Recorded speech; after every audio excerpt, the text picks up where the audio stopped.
Hello, this is Daniel from sound.headquarters.inc. In today's video, we are building these beautiful floor-standing acoustic panel baffles, otherwise known as gobos.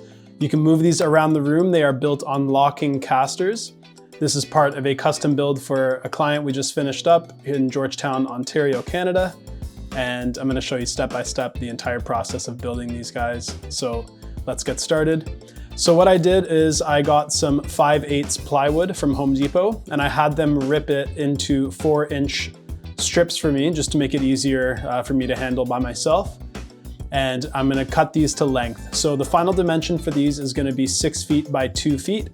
So I subtracted the 1.25 inch thickness of 2 of these sheets so that I can cut my 6 foot lengths to 1.25 inch shorter. That way when I nail the 2 foot lengths on each side, my final dimension on the outside of the frame is going to be 6 feet by 2 feet.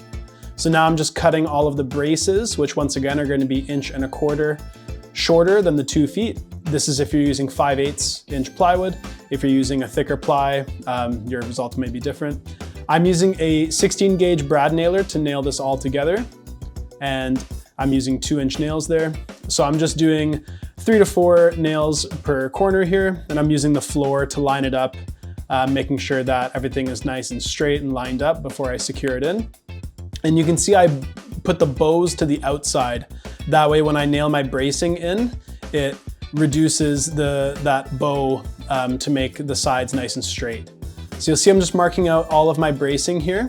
And I did bracing at every 2 feet because when we lay out the insulation, we need a break in that bracing so that we have something to adhere the insulation to.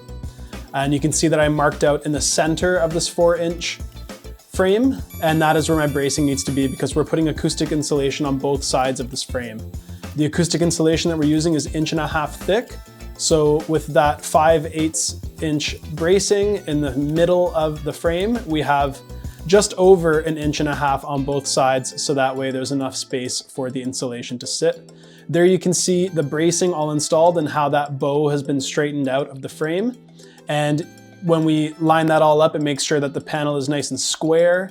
And I'm just gonna go ahead and get the other 4 of these built. And there you go. You can see how those frames are nice and square, nice and uniform. And we have that bracing at the top and bottom and every 2 feet to be able to attach the acoustic insulation to. So now I'm just getting my fabric prepped and cut. This client decided to do a double-sided option, which is really cool. We're doing green on one side and orange on the other as per that client's color scheme for the whole studio. There is the Rockwool Comfort Board 80 that we are using. This is a rigid acoustic insulation. Depending on where you're based in the world, your acoustic insulation choices may vary. Here for us in the Toronto area in Canada, Rockwool Comfort Board 80 is the most available rigid acoustic insulation, so that's what I'm using for this build. And you can see I'm just securing these. I'm just using just simple screws and a washer. It's not structural, it's just so that it doesn't fall out and touch the fabric on the frame. So now I'm getting ready to add the fabric. I'm using 1/4 inch staples. You could use larger staples if you want. And I'm using a pneumatic stapler. So I'm just adhering to the outside of the frame, both colors of the fabric. And I'm trimming off my excess because we are going to trim with painted ply around this entire panel to hide the staple marks and to hide the fabric seams.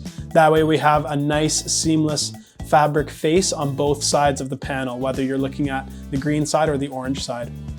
I picked up a 4x4 post. These are going to make up portions of the legs, and I picked up a nice 1/2 inch sanded paint grade ply, which I had Home Depot rip into 4-inch segments for me as well. And that is going to act as the trim that's gonna case around these panels. So we ended up doing 22-inch long legs for these panels, just so that the client could wheel them underneath the bulkhead in the room, which you'll see later.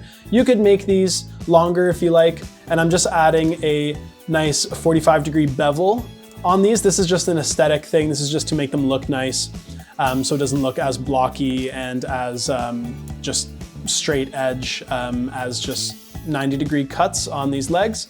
And you can see that nice 45-degree profile that this puts on the 4x4 post. And then these are going to get painted white to match the trim in the rest of the studio that we did. You can check out our previous videos of the full acoustic fabric walls that we built for this studio. and also the window base traps that we built for the studio as well. So once I have all of my stand material cut, I'm just going ahead and sanding it to get it prepped for paint. And I'm painting this with the same white door and trim enamel paint that I painted the trim for the rest of the studio. And we ended up doing 2 coats of paint on all of the leg materials and all of the trim pieces. It's important that we really paint that end grain because that end grain really absorbs a lot of the paint. So we want to get multiple coats on that end grain. I'd say a minimum of 2 coats. Now I'm getting ready to attach these locking rolling casters, and we source these from Home Depot as well. And I'm just making sure that I pre-drill into the bottom of these 4x4 post leg segments that I built. And I'm just screwing these in with wood screws and doing all 4 to make sure it's nice and secure. And I'm marking out, and I'm using the pencil as a spacer, which is a 1/2 inch on the flat side. And there you can see the wheels attached to the bottom. And I'm gonna go ahead and mount these to all 8 of the legs to mount to these 4 rolling baffles. Now I need to attach these posts, these 4x4 post stands to the bottom of the frame. Now I need some long screws. I'm using these structural screws here, so they're long enough to go through the 4x4 and into the bottom of the frame that we built. So there you can see I'm doing 5 screws per leg to make sure it's nice and secure. I'm doing 1 right in the center and 2 on each side. And I'm using my square to make sure that I'm lined up nicely and flush with the edge of the frame. There you can see the first one attached. And you can see how we can still see the fabric seams, but now when we add our trim, our casing around all vertical sides and the top side of these movable baffles, how it's really gonna tie the whole look together, and it's just gonna give us a very nice finished professional product. So there's all 4 of the rolling baffles on the actual rolling legs. And now we're ready to add our final trim and casing to really tie this whole project together. So I'm cutting my top piece to a little bit over 2 feet. It's 1.25 inches above 2 feet to account for the vertical pieces that are gonna attach on both sides. So I'm using just scrap pieces of the trim to make sure that my gaps are equal on both sides while I tack these in with an 18 gauge brad nailer, just so that the nail holes are smaller so that we can fill it up with the wood trim and paint when we do our touch-up paint on these. And I'm just measuring from the bottom of that 4x4 post leg to the top where it meets that casing I just nailed in. That way, this trim can nail into the side of the entire baffle. And then when it's ready, we can screw it into the leg at the very, very bottom, adding a whole lot of structural rigidity to these rolling baffles. And the last step of this process is to square out any adjustments that we need to make sure that these panels are exactly 90 degrees from the rolling stands. So I'm just having the client help me out there and just apply some pressure in either direction that we need to be able to get these stands at an exact 90. And I'm using my speed square to achieve that from the rolling stand. And there you can see we're just applying pressure in each direction that we have to, just to make sure we're getting nice and square. And then I can go ahead and screw those in with the wood screws to the bottom of those rolling stands. And that's it. All you have to do is add some touch-up paint and then you get your final product. These turned out so awesome. This really tied the whole room together for this client.